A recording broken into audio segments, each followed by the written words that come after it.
buwan nang nakaratay sa ospital ang binatang ito para makahinga. Nilagyan na siya ng tubo sa lalamunan. Bebe? Nadidinig mo ba kami, bebe?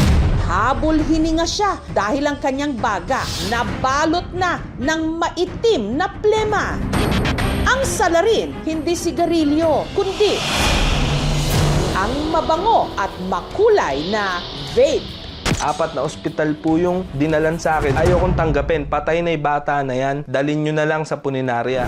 14 anyos lang daw si Vince nang una siyang nahumaling sa pag-vape. Palihim lang at bawal magbenta nun sa mga bata. Kada break ng subject sa school, magbe-vape kami sa CR. Madali siyang dalin. Tapos pwede mong i-adjust yung nicotine. Pagka may vape ka nun, ikaw ang pinaka-cool. Pero ang mga magulang ni Vince tutol sa kanyang bisyo. Galit na galit po sila. Hindi naman po nila ako mapigil dahil laging nasa labas po ako nagbe-vape kasama yung mga tropa ko. Hanggang tila hindi na niya ito matigilan. Lalo pag nahaharap sa inuman, sunod-sunod mong ginagamit, alam pahinga. Ang tawag namin doon is chini-chain vape mo na. Lahat ng baon ko is napupunta lang sa bisyo. Maghapon, di ako kakain. Gabi, bibili ako ng juice. Makalipas ang ilang taong paghihit-hit ng vape, si Vince may napansin. Ang bilis ko pong mapagod. Talagang hingal aso. Ang paliwanag sa akin noon ng doctors is hook ka na sa nicotine. Hanggang nitong 2021, na-aksidente siya habang sakay ng motor. Nasa ICU ako, hindi po ako makahinga. Nung in-x-ray, kulay itim ang aking lungs. Yun daw ay mga nicotine. Napagdesisyonan po nila na lagyan ako ng tubo sa leeg para higupin yung mga plema sa lungs ko. Pag nag-change oil ka ng sasakyan, kung gaano kaitim yung lumalabas na langis, ganong kaitim yung nakuha sa lungs ko nung sinaksyon. Kadiri. Matapos ang halos 3 buwang pakikipaglaban sa ospital, tila himala raw ng si Vince tuluyang nakahinga ng maluwag. Ayan, dinaanan ng tubo. Piyak na ganyang kalaki. Bagong buhay na po ako. Pinagsisihan ko din lahat. Ang kaso ni Vince ang halimbawa ng mga dumaraming kaso ng mga nagkakaproblema sa kanilang kalusugan dahil sa vape. Kaya isinusulong ngayon ng DOH o ng Department of Health ang posibleng total ban ng vape sa Pilipinas. Pagbebenta, pag-aangkat, manufacturing at paggamit ng vape. 3 bansa na lang ang hindi pa nagbaban ng vape sa bansa nila. Yun po yung Pilipinas, Indonesia at Malaysia. Bagamat itinuturing ng ilan na mas ligtas ang vape kesa sigarilyo, may mga pag-aaral na nagsasabing maaari itong magdulot ng pinsala sa baga, sakit sa puso at matinding nicotine addiction. Meron ding taglay na mga kemikal ang vape na maaaring makaugnay sa cancer at iba pang malubhang karamdaman. Acetaldehyde, formaldehyde, nitrobenzenes, no? Ito yung mga cancer-causing agents, no? Na nakita na rin sa vape. Nandiyan din yung mga iba't iba pang mga other chemicals at pati na rin yung mga heavy metals katulad ng lead. It can go to the brain, it can cause a lot of problems, no, sa ating. Ang 30 anyos na si Erica, sa mahigit 1 dekada nang gumagamit ng vape, bigla na lang daw siyang nawalan ng boses. Ngayon ko lang na-realize hindi talaga pwede. Nagpa-provide ako ng voiceover.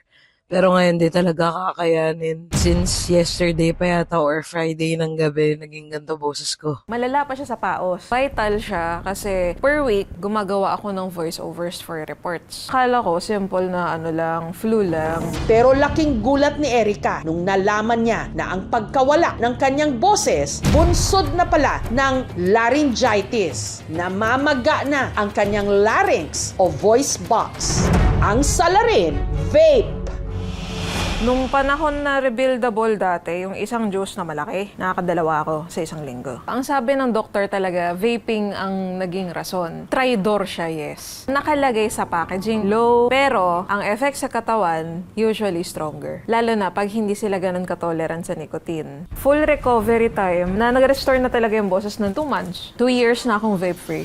Ayon sa DOH, kung hindi man tuluyang maipatupad ang ban sa vape, nais nilang higpitan ang regulasyon kabilang ang pagtanggal ng flavored vapes na di umano nakaeengganyo sa mga menor de edad. May panukala rin na itaas ang minimum age ng paggamit mula 18 anyos at gawin na lang itong edad 25 pataas. Noong 2018, nasa 3% lang ang gumagamit ng e-cigarettes between 10 to 19 years old. Pero pagsipa ng 2023, umakyat ito to 40%. So yung rekomendasyon ng DOH na itaas ito to 25 years old, mas mahihirapan ngayon yung mga kabataan para ma-access yung mga ganitong device.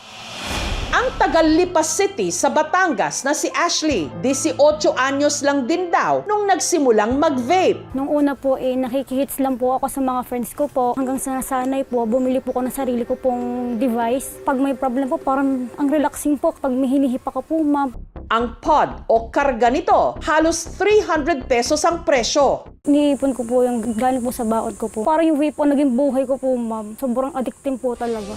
Hanggang nitong Marso, bigla na lang daw sumama ang kanyang pakiramdam. Bigla po akong inubo. Akala ko po normal lang. Sobrang takot ko nga po magsabi sa magulang ko, ma'am. Nagne-nebulizer po ako mag-isa. Nadidinig kong nagsasanga. Syempre kami, nag-aalala rin kami kahit kami magulang. Kaya nagdesisyon nga ang asawa ko na pa-check up mo na yan.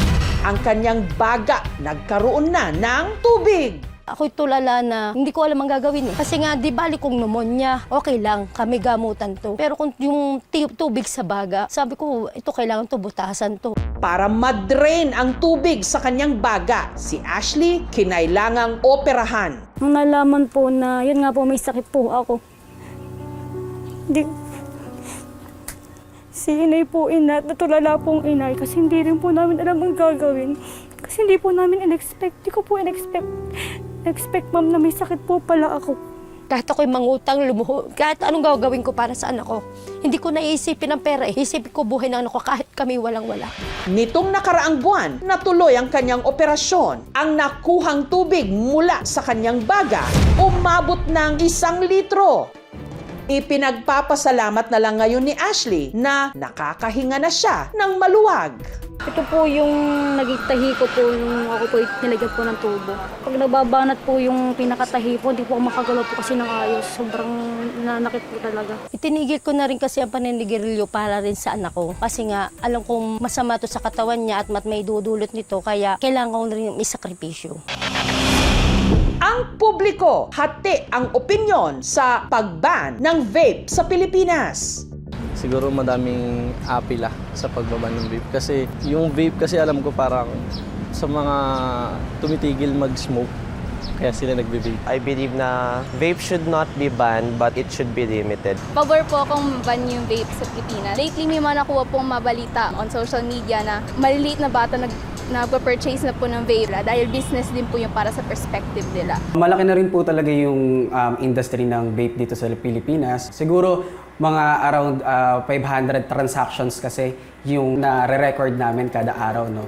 Nire-respeto naman po namin yung desisyon at iginagalang din po namin yung pag-aaral na ginagawa ng DOH.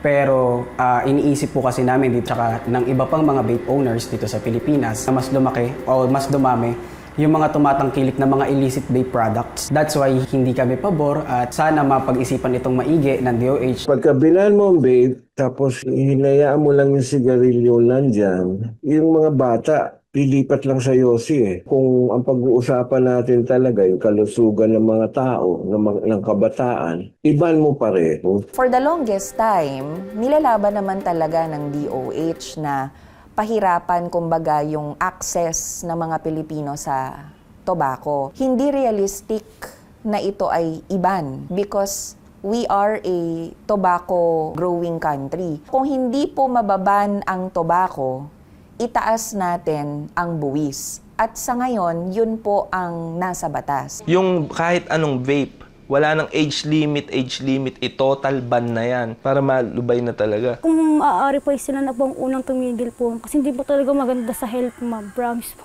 Talagang sobrang hirap. Noong 2024, kinumpirma ng DOH ang kauna-unahang kaso ng pagkamatay na may kaugnayan sa vape dito sa ating bansa. Ang biktima, isang 22 anyos na lalaki, namatay matapos atakihin sa puso kasunod ng matinding pinsala sa kanyang baga na iniuugnay sa araw-araw niyang pagve-vape sa loob lang ng 2 taon. Kaya napapanahong pag-aralan ang panukala ng DOH ngayon na i-ban ang vape dahil sa bawat hit-hit. Nadidinig mo ba kami, bebe? Baka hindi lang ito bisyo, Ngayon ko lang na-realize hindi talaga pwede. kundi simula ng huling hininga.